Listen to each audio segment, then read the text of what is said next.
About to do business, and we start from that trade fair that ended in Tamale. We were told that foreign exhibitors who took part in the international trade fair in Tamale have branded Ghana as a major investment destination. Some of the exhibitors are considering establishing permanently here in Ghana. The international trade fair is the first to take place in the northern part of the country. The fair attracted 600 local and foreign exhibitors with different products and services. 8 foreign countries participated with both tangible and non-tangible products. Some of the foreigners were enthused with patronage.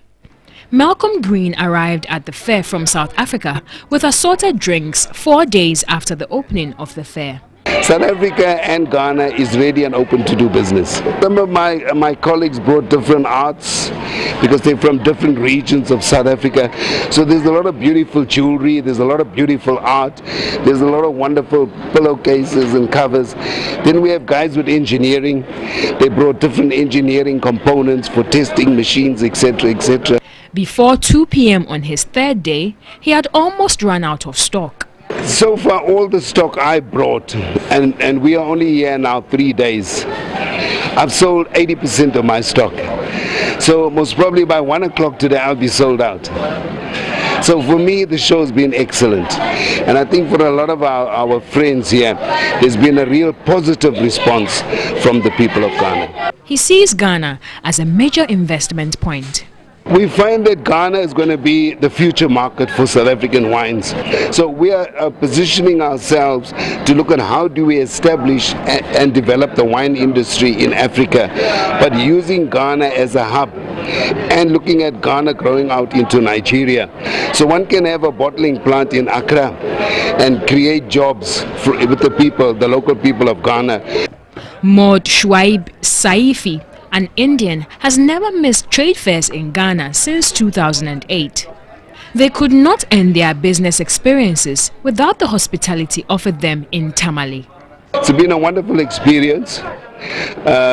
We've been very well received, warmly received. There's about 8 of us, a pavilion that came from South Africa.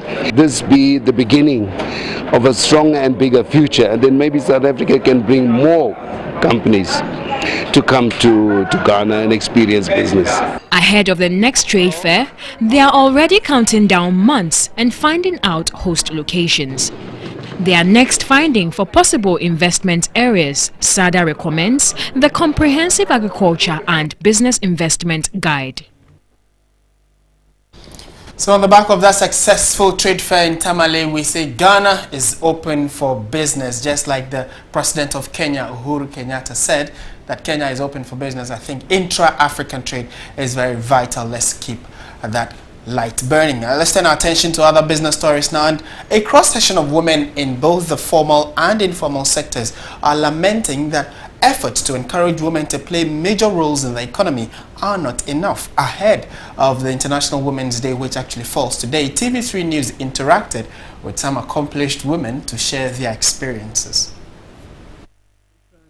Dr. Grace Bediakon was Chief of Demographic Statistics Section of the United Nations Statistics Division from 2000 to 2004.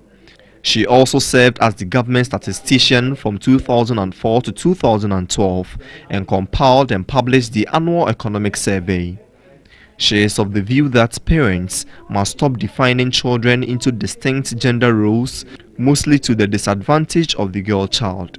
You go to meetings and you wonder where are the women, even public sector. So if we're not getting the women in now, these are the same people who will advance and get to the top. So it's important that we actively work to bring women into entry-level, middle-level positions where we want to fill top positions. Fundamental problem is the gender roles. It is so skewed that girls don't have that big a chance in the home.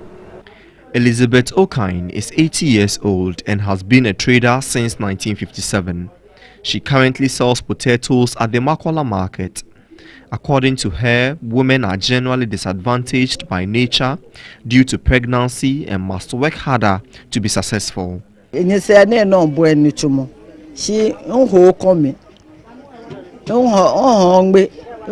I only started selling potatoes recently. I have sold kinky, palm nut, meat, fish, and a whole lot of things. I am only selling this to keep me active. Things have changed a lot. Things were easier in the past. There were less traders in a few markets.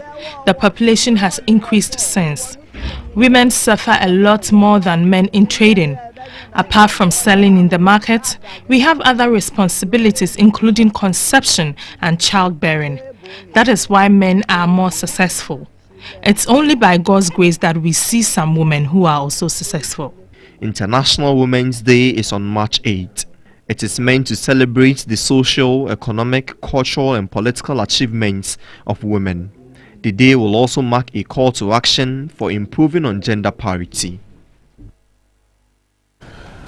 A tax expert, William Owusu Dementia, says government must put in place bold policies to enable it to tax the informal sector. According to him, expanding the tax net will ease the burden of the formal sector, which forms about 7% of the taxable population. Among the several tax reliefs the Ghana Union of Traders Association is seeking is the removal of the 17.5% standard rate tax, which previously was a 3% VAT flat rate. Under the scheme, registered retailers of taxable goods charge VAT at a marginal rate of 3% on the value of each taxable item sold. According to the president of GUTA, George Ofori, it is an agreement they reached with the Kufuor administration and does not see why the GRA must reject it when traders file their taxes. We thought that if the Finance Ministry or the VAT office will even have to scrap the 3%, we should have been consulted.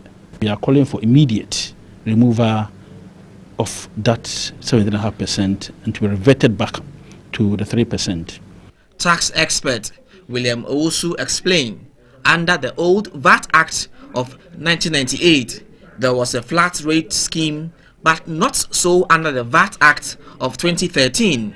According to him, it is now that the law is being applied to the letter. When the new VAT Act was passed, there was no mention of a flat rate. So what GRA sought to do was to gradually transition people onto the standard rate scheme of 17.5. And so as they have it now, it is a law that was passed and assented to by the president and gazetted on 31st December 2013. So it's not anything new, just that it's now that they are moving everybody onto the standard rate.